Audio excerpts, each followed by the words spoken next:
আসানসোলের ট্রাফিক জিমনেশিয়ামের বিপরীত দিকে জিটি রোড সংলগ্ন জ্যোতি মার্কেট এলাকায় আজ একটি পুরনো বিল্ডিংয়ের উঁচু কার্নিশ হঠাৎ করেই ভেঙে নিচে পড়ে যায়। সৌভাগ্যক্রমে এই ঘটনায় কেউ আহত হননি, তবে বিল্ডিংয়ের নিচে দাঁড়িয়ে থাকা দুটি গাড়ি ক্ষতিগ্রস্ত হয়েছে। স্থানীয় বাসিন্দাদের মতে, এই বিল্ডিংটি প্রায় 1990 সালে নির্মাণ করা হয়েছিল এবং দীর্ঘদিন ধরে এর অবস্থা অত্যন্ত জীর্ণ। তারা জানান, বিল্ডিংয়ের অবস্থা দুর্বল হওয়ায় বড় ধরনের ঝুঁকি রয়েছে।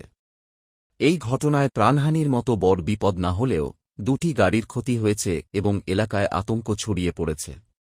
স্থানীয়রা দ্রুত প্রশাসনের নজরদারি ও মেরামতির দাবি জানিয়েছেন, যাতে ভবিষ্যতে বড় কোনো দুর্ঘটনা এড়ানো যায়। 2 मिनट पहले थोड़ा पत्थर गिरा, पत्थर गिरने के बाद थोड़ा ऐसा ईंटा गिरा, उसके बाद पूरा गिरने के बाद एक कुत्ता और 2 गाड़ी इंजर्ड हो गई। तो कोई नुकसान पड़ा? नहीं, कोई नुकसान नहीं हुआ, 2 गाड़ी का नुकसान हुआ। तो ये बिल्डिंग कितना पुराना बिल्डिंग था? वो 1990 का बिल्डिंग है। तो ये आपका कितना तला का बिल्डिंग, कितना ऊपर से गिरा था ये? 5 तला, 5 तला। कोई नीचे था? नहीं, कोई नहीं। कितना कितना गाड़ी का नुकसान हुआ है यहाँ पे? 2 गाड़ी का नुकसान हुआ। 2 गाड़ी का।